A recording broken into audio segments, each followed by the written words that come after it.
नमस्कार। आज हूँ 29 मे गुरुवार। आसतु आज दिनर मुख्य खबर उपर नजर पकाइबा। वीडियो भल लगे वीडियो को लाइक कर चैनल को सब्सक्राइब करदे।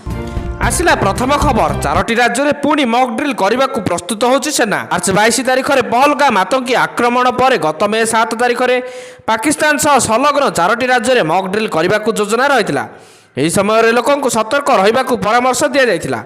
राजस्थान, गुजरात, पंजाब और जम्मू काश्मीर में मक ड्रिल करा जो गाँ गुड़िक पाकिस्तान सीमा को लगी विशेषकर से सब गाँ गुड़िक सतर्क रहा कहुई। गत मे 7 तारिख में 4टी राज्य में भारतीय सशस्त्र सेना मक ड्रिल करने को योजना करथिला। पहलगाम आतंकी आक्रमण पर एभली घोषणा करथिले सरकार। यह पूर्व पाकिस्तान अधिकृत काश्मीर में आतंकी अड्डास्थली को ध्वंस करथिला भारतीय सेना। पाकिस्तान सह भारतर दीर्घ 3300 किलोमीटर धरी सीमा रही। राजस्थान, गुजरात, पंजाब और जम्मू काश्मीर आदि राज्य पाकिस्तान सीमा को लगी रही। विशेषकर जो सब गाँ गुड़िक पाकिस्तान को लगी सेठारे मक ड्रिल एणु लोक सतर्क रहा कहुई।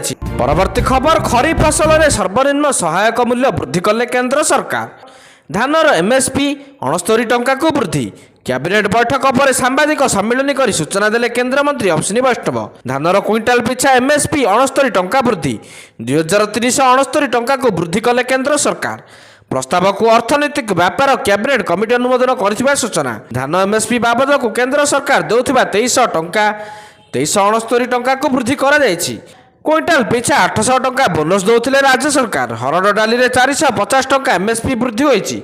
सेहीपरि मुग डाली में 86 टंका एमएसपी वृद्धि होता बेले मांडिया 596 टंका और बिरी में 400 टंकार एमएसपी वृद्धि करछंती केंद्र सरकार। परवर्ती खबर। 24 घंटार अवपात। बंगोपसागर में सृष्टि लघुचाप सृष्ट चिन्हित होती। लघुचाप आसंता 24 घंटा घनीभूत हो अवपात रूप नेब। उत्तर दिग को गति कर अवपात परिणत होब, जहाँ प्रभाव में राज्य में वर्षा लगी रही। आसंता 31 तारिख पर्यंत राज्य में प्रबल अति प्रबल वर्षा होबार संभावना रही।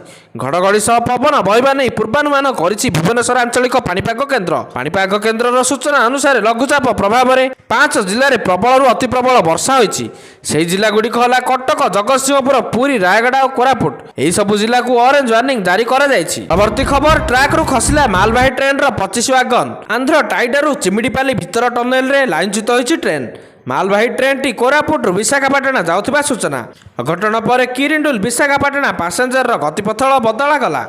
ट्रेन टी ट्रैक रे अटकी रही बेले धारणा दे जिबाकु थिबा ट्रेन रूट बदलाई दिया जायछि। विभागीय कर्मचारी घटनास्थल में पहुंची ट्रैक रु ट्रेन टी को हटाइबार प्रयास आरंभ करछंती। परवर्ती खबर। सामाजिक सुरक्षा एवं दिव्यांग व्यक्ति सशक्तिकरण। श्री नित्यानंद गंड बुधवार संपृक्त अधिकारी मानक निर्देश देइछंती जो माने दिव्यांग व्यक्ति सहित विवाह करछंती सेमानंकु 7 दिन मध्य आर्थिक प्रोत्साहन प्रदान करंतु।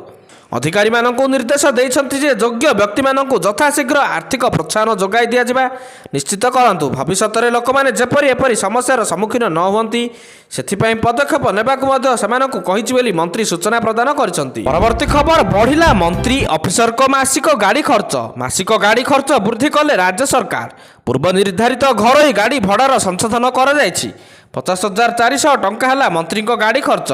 सेहीपरि जिलापाल एसपी गाड़ी खर्च 44,400 को वृद्धि कर विज्ञप्ति प्रकाश पाई।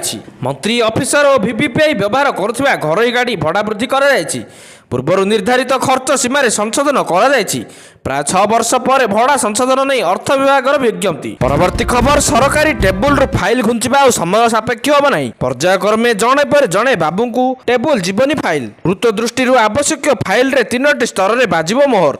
एने सबुज संकेत देइछंती सरकार। खाली भित्ता तले चापी होई रहबनी विकासमूलक काम। सरकारी काम रे आउ हेब नै समय अपचय। डबल इंजिन सरकार रे विकासर बेग 2 गुणा हेब, किंतु एथिरे ढांचागत पुराना सरकारी व्यवस्था साजिबनी बाधक। कारण सरकारी व्यवस्थार डिलेरिंग करबा को निया जायछि निष्पत्ति। एहा द्वारा विभिन्न प्रकल्पर फाइल रे रॉकेट बेग रे बाजिबो मोहर। पूर्व सरकारी फाइल सहायक सेक्शन अफिसर ठारू सचिव निकट में पहुँचा प्राय 6 रु 7टी स्तर दे जावाक पड़ता। डिलेरिंग व्यवस्था द्वारा यह 3टी स्तर को कमाइबा निष्पत्ति होईछि। परवर्ती खबर। 2016 सर्जिकल स्ट्राइक हो 2019 बालाकोट एयर स्ट्राइक। मोदी सरकार को घेरिबा सह आतंकी अड्डा उपरे आक्रमणर प्रमाण मागिथिले विरोधी, किंतु ऑपरेशन सिंधु रे बैकफुट पड़ जाइछंती विरोधी। पहलगाम आतंकी आक्रमण पर मोदी सरकार जो भली भावे गोटीचालना कले से विरोधी मुह बंद हो जाइछि। बरम विदेश माटी रे मोदी सरकार पदक्षेप को प्रशंसा करछंती विरोधी नेता। ପହଲଗାମ ଆକ୍ରମଣରେ ଦୁଇ ଥର ସର୍ବଦଳୀୟ ବୈଠକ କରି ବିରୋଧୀଙ୍କ ଭରସା ଜିତିଥିଲେ ମୋଦି। ପରେ ପାକିସ୍ତାନ ଉପରେ ଆକ୍ରମଣ ପାଇଁ ପୁରା ଦେଶକୁ ଏକାଠି କରାଇବାରେ ସମର୍ଥ ହୋଇଥିଲେ ସରକାର। ଭାରତୀୟ ସେନା ଆକ୍ରମଣ କରିବା ସହ ପ୍ରମାଣ ମଧ୍ୟ ଦେଖାଇଥିଲା, ଯାହାକୁ ନେଇ ମଙ୍ଗଳବାର ବିରୋଧୀଙ୍କୁ ଘେରିବା ସହ ମୋଦି କହିଛନ୍ତି ଅପରେସନ ସିନ୍ଦୁର କ୍ୟାମେରା ସାମ୍ନାରେ ହୋଇଥିଲା, ତେଣୁ ଏଥର କେହି ପ୍ରମାଣ ମାଗିନାହାନ୍ତି। ପିଓକେରେ ଥିବା ଆତଙ୍କୀ ଆଡ୍ଡା ଉପରେ ଆକ୍ରମଣ ପୂର୍ବରୁ ପାକିସ୍ତାନକୁ ଜଣାଇବାକୁ ନେଇ ରାହୁଲ ଗାନ୍ଧୀ ସରକାରକୁ ପ୍ରଶ୍ନ କରିଛନ୍ତି। ପାକିସ୍ତାନ ସହ ଛୋଟ ଯୁଦ୍ଧ କହି ମୋଦି ସରକାରକୁ ସମାଲୋଚନା କରିଛନ୍ତି କଂଗ୍ରେସ ମୁଖିଆ ମଲ୍ଲିକାର୍ଜୁନ ଖଡ଼ଗେ। ପରବର୍ତ୍ତୀ ଖବର, ମେ 30ରେ କାନପୁର ଗସ୍ତରେ ଯିବେ ପ୍ରଧାନମନ୍ତ୍ରୀ ମୋଦି। କାନପୁରରେ ଏକ ବଡ଼ ରାଲିକୁ ସମ୍ବୋଧିତ କରିବେ। ପ୍ରଧାନମନ୍ତ୍ରୀ ମୋଦିଙ୍କ କାର୍ଯ୍ୟକ୍ରମକୁ ଦୃଷ୍ଟିରେ ରଖି ପ୍ରଶାସନ ପକ୍ଷରୁ ବଡ଼ ଧରଣର ପ୍ରସ୍ତୁତି କରାଯାଉଛି। ଏହି ସମୟରେ କାନପୁର ସ୍ୱାସ୍ଥ୍ୟ ବିଭାଗ ପକ୍ଷରୁ ବଡ଼ ଖବର ଆସିଛି। ଏହି ସମୟରେ ପ୍ରଧାନମନ୍ତ୍ରୀଙ୍କ ଆଖପାଖରେ ରହୁଥିବା ତଥା ମଞ୍ଚ ଉପରେ ଥିବା ସମସ୍ତ ଲୋକଙ୍କର ହେବ କରୋନା ଟେଷ୍ଟ। ଗତ କିଛି ଦିନ ମଧ୍ୟରେ ଦ୍ରୁତ ଗତିରେ ବଢ଼ିବାରେ ଲାଗିଛି କୋଭିଡ୍ ମାମଲା। ଏନେଇ ପୂର୍ବରୁ ସତର୍କ ରହିଛି ପ୍ରଶାସନ। ସୂତ୍ର ଅନୁସାରେ କାନପୁରରେ ପ୍ରଧାନମନ୍ତ୍ରୀଙ୍କ ରାଲି ସମୟରେ ମଞ୍ଚ ଏବଂ ତାଙ୍କ ଆଖପାଖରେ ରହୁଥିବା ଲୋକଙ୍କ କୋଭିଡ୍ ଟେଷ୍ଟ କରାଯିବ, ଯାହାଦ୍ୱାରା କରୋନା ସଂକ୍ରମଣର ମୁକାବିଲା ପାଇଁ ସମ୍ପୂର୍ଣ୍ଣ ସତର୍କତା ଅବଲମ୍ବନ କରାଯାଇପାରିବ। ପରବର୍ତ୍ତୀ ଖବର, ମଣିପୁରରେ ସତ୍ତାକୁ ନେଇ ହଲଚଲ। ମଣିପୁରରେ ଏବେ ରାଷ୍ଟ୍ରପତି ଶାସନ ଜାରି ରହିଛି, ହେଲେ ଏହାରି ଭିତରେ କିନ୍ତୁ ବିଜେପି ସେଠାରେ ପୁଣି ଥରେ ସରକାର ଗଠନ କରିବାକୁ ଅଣ୍ଟା ଭିଡ଼ିଛି। ବୁଧବାର ଦ୍ୱିପ୍ରହରରେ ଏନ୍ଡିଏର 44 ଜଣ ବିଧାୟକ ସମର୍ଥନ ନେଇ କିଛି ବିଧାୟକ ରାଜ୍ୟପାଳ ଅଜୟ ଭାଲ୍ଲାଙ୍କୁ ଭେଟିଛନ୍ତି ଆଉ ମଣିପୁରରେ ସରକାର ଗଠନ କରିବାକୁ ଦାବି କରିଛନ୍ତି। ମିଳିଥିବା ସୂଚନା ମୁତାବକ ରାଜ୍ୟପାଳଙ୍କୁ ଭେଟିଥିବା 10 ବିଧାୟକଙ୍କ ଭିତରେ ଅଛନ୍ତି ବିଜେପିର ଯୁବ ଚେହେରା ରାଧେଶ୍ୟାମ ସିଂ। ତାଙ୍କ କହିବା ମୁତାବକ ଲୋକଙ୍କ ଇଚ୍ଛା ମୁତାବକ 44 ଜଣ ବିଧାୟକ ସରକାର ଗଠନ କରିବାକୁ ପ୍ରସ୍ତୁତ ଅଛନ୍ତି। ଏନେଇ ସେ ରାଜ୍ୟପାଳକୁ ଜଣାଇଛନ୍ତି। ତେବେ ଏହାପରେ ଏନେଇ କ'ଣ ସମାଧାନର ରାସ୍ତା ବାହାରିବ, ସେ ନେଇ ମଧ୍ୟ ରାଜ୍ୟପାଳଙ୍କ ସହିତ ଚର୍ଚ୍ଚା ହୋଇଛି ବୋଲି ସେ ସୂଚନା ଦେଇଛନ୍ତି। ପରବର୍ତ୍ତୀ ଖବର, ପ୍ରଧାନମନ୍ତ୍ରୀ ମୋଦିଙ୍କ ସହାୟତା ଲୋଡ଼ିଲେ ପାକିସ୍ତାନ ନେତା। ପାକ୍ ସରକାର ଓ ସେନାର ଅତ୍ୟାଚାରର ଅତିଷ୍ଠ ହେବା ପରେ ସମାଧାନ ପାଇଁ ମୋଦିଙ୍କ ସହାୟତା ଲୋଡ଼ିଛନ୍ତି। ନିର୍ବାସିତ ପାକିସ୍ତାନ ନେତା ଏବଂ ମୁତ୍ତାହିଦା କୌମି ମୁଭମେଣ୍ଟର ପ୍ରତିଷ୍ଠାତା ଅଲ୍ତାଫ ହୁସେନ ଭାରତୀୟ ପ୍ରଧାନମନ୍ତ୍ରୀ ନରେନ୍ଦ୍ର ମୋଦିଙ୍କ ସାହାଯ୍ୟ ଲୋଡ଼ିଛନ୍ତି। ସେ ଏକ ସୋସିଆଲ ମିଡ଼ିଆରେ ପୋଷ୍ଟ ମଧ୍ୟ ସେୟାର କରିଛନ୍ତି। ଅଲ୍ତାଫ ହୁସେନ ପ୍ରଧାନମନ୍ତ୍ରୀ ମୋଦିଙ୍କ ନିକଟରେ ଅନୁରୋଧ କରିଛନ୍ତି ଯେ ବିଭାଜନ ପରେ ଭାରତକୁ ପାକିସ୍ତାନ ଆସିଥିବା ଉର୍ଦ୍ଦୁ ଭାଷାଭାଷୀ ଶରଣାର୍ଥୀ ଅର୍ଥାତ୍ ମୁହାଜିରଙ୍କ ନିର୍ଯାତନା ପ୍ରସଙ୍ଗକୁ ଅନ୍ତର୍ଜାତୀୟ ସ୍ତରରେ ଉଠାନ୍ତୁ। ଅଲ୍ତାଫ ହୁସେନ ଲଣ୍ଡନରେ ଏକ କାର୍ଯ୍ୟକ୍ରମରେ ଅଂଶଗ୍ରହଣ କରିଥିଲେ। ସେଠାରୁ ପ୍ରଧାନମନ୍ତ୍ରୀ ମୋଦିଙ୍କୁ ଅନୁରୋଧ କରିଛନ୍ତି। ଅଲ୍ତାଫ କହିଛନ୍ତି ଯେ ମୁହାଜିର ମାନେ ବହୁ ବର୍ଷ ଧରି ନିର୍ଯାତିତ ହୋଇ ଆସୁଛନ୍ତି, ସେମାନେ ମଧ୍ୟ ଭେଦଭାବର ଶିକାର ହୋଇଛନ୍ତି। ଅଲ୍ତାଫ ହୁସେନ କହିଛନ୍ତି ଯେ ପାକିସ୍ତାନ କେବେ ବି ଦେଶର ମୁହାଜିର ବୈଧ ନାଗରିକ ଭାବେ ଗ୍ରହଣ କରିନାହିଁ। ସେ ଦାବି କରିଛନ୍ତି ଯେ ଏପର୍ଯ୍ୟନ୍ତ ସାମରିକ କାର୍ଯ୍ୟାନୁଷ୍ଠାନରେ 2,50,000ରୁ ଅଧିକ ମୁହାଜିର ପ୍ରାଣ ହରାଇଛନ୍ତି। ପରବର୍ତ୍ତୀ ଖବର, ରାଷ୍ଟ୍ରପତି ଦ୍ରୌପଦୀ ମୁର୍ମୁ ରାଷ୍ଟ୍ରପତି ଭବନରେ ଦ୍ୱିତୀୟ ପର୍ଯ୍ୟାୟ ପଦ୍ମ ପୁରସ୍କାର ପ୍ରଦାନ କରିଛନ୍ତି। ଲୋକଗାୟିକା ଡକ୍ଟର ଶାରଦା ସିହ୍ନାଙ୍କ ସମେତ ମୋଟ 68 ଜଣ ବିଶିଷ୍ଟ ବ୍ୟକ୍ତିଙ୍କୁ ପଦ୍ମ ପୁରସ୍କାର ଦିଆଯାଇଛି। ସମାରୋହରେ ପ୍ରଧାନମନ୍ତ୍ରୀ ମୋଦି, ସ୍ୱରାଷ୍ଟ୍ର ମନ୍ତ୍ରୀ ଅମିତ ଶାହା, ବିଦେଶ ମନ୍ତ୍ରୀ ଡକ୍ଟର ଏସ୍ ଜୟଶଙ୍କର ପ୍ରମୁଖ ଉପସ୍ଥିତ ଥିଲେ। ବିହାରର ଲୋକଗାୟିକା ସ୍ୱର୍ଗତ ଡକ୍ଟର ଶାରଦା ସିହ୍ନା, ନୃତ୍ୟାଙ୍ଗନା କୁମୁଦିନୀ ଲକ୍ଷ୍ୟା ମରଣୋତ୍ତର ପଦ୍ମବିଭୂଷଣ ସମ୍ମାନ ପ୍ରଦାନ କରାଯାଇଛି। ସେହିଭଳି ରାମ ମନ୍ଦିର ଆନ୍ଦୋଳନରେ ସାମିଲ ସ୍ୱାଧୀ ରାତମ୍ବାରା, ଅଭିନେତ୍ରୀ ଶୋଭାନ ଚନ୍ଦ୍ରକୁମାରଙ୍କୁ ପଦ୍ମଭୂଷଣ ମିଳିଛି। ପରବର୍ତ୍ତୀ ଖବର, ମଣିପୁରରେ ଦୁଇ ଥର ଭୂମିକମ୍ପ ଅନୁଭୂତ। ରିକ୍ଟର ସ୍କେଲରେ ଭୂମିକମ୍ପର ତୀବ୍ରତା 2.5 ଏବଂ 5.2 ମାପ କରାଯାଇଥିଲା। ଭୂକମ୍ପ ଅନୁଭୂତ କରିବା ପରେ ଲୋକମାନେ ଘରୁ ବାହାରକୁ ବାହାରି ଆସିଥିଲେ। ଜାତୀୟ ଭୂକମ୍ପ ବିଜ୍ଞାନ କେନ୍ଦ୍ର ଅନୁଯାୟୀ 28 ମେ 2025ରେ ରାତି 1:54 ମଣିପୁରରୁ ଚୁରାଚାନ୍ଦପୁର ଜିଲ୍ଲାରେ 5.2 ତୀବ୍ରତାର ଏକ ଭୂମିକମ୍ପ ହୋଇଥିଲା। ଏହି ଭୂମିକମ୍ପର କେନ୍ଦ୍ରସ୍ଥଳ 24.46 ଉତ୍ତର ଅକ୍ଷାଂଶ ଏବଂ 93.70 ପୂର୍ବ ଦ୍ରାଘିମାରେ ଥିଲା, ଯାହାର ଗଭୀରତା 40 କିଲୋମିଟର ଥିଲା। ଏହାର କିଛି ସମୟ ପରେ ମଣିପୁରର ଦ୍ୱିତୀୟ ଥର ପାଇଁ ଭୂମିକମ୍ପ ଅନୁଭୂତ ହୋଇଥିଲା। ପରବର୍ତ୍ତୀ ଖବର, ଓଡ଼ିଶା ଛୁଇଁଲା ଦକ୍ଷିଣ ପଶ୍ଚିମ ମୌସୁମୀ ବାୟୁ। ନିର୍ଦ୍ଧାରିତ ସମୟର 10 ଦିନ ପୂର୍ବରୁ ପହଞ୍ଚିଲା ମୌସୁମୀ। ଓଡ଼ିଶା ସହ ମହାରାଷ୍ଟ୍ର, ଆନ୍ଧ୍ର, ତେଲେଙ୍ଗାନା ଓ ଛତିଶଗଡ଼ ଛୁଇଁଲା ମୌସୁମୀ ବାୟୁ। ଆଗାମୀ 2 ଦିନରେ ମୌସୁମୀ ଉତ୍ତର ପୂର୍ବ ରାଜ୍ୟ ଛୁଇଁବ। ତେବେ ଗତ ବର୍ଷ ଜୁନ୍ 8ରେ ଓଡ଼ିଶା ଛୁଇଁଥିଲା ମୌସୁମୀ ବାୟୁ। ଏପଟେ ଗତ କିଛି ଦିନ ହେବ ରାଜ୍ୟରେ ବର୍ଷା ଲାଗି ରହିଛି। ତେବେ ଆସନ୍ତା 31 ତାରିଖ ଯାଏଁ ରାଜ୍ୟରେ ପ୍ରବଳରୁ ଅତି ପ୍ରବଳ ବର୍ଷା ହୋଇପାରେ ବୋଲି ପାଣିପାଗ ବିଭାଗ ପକ୍ଷରୁ ସୂଚନା ଦିଆଯାଇଛି।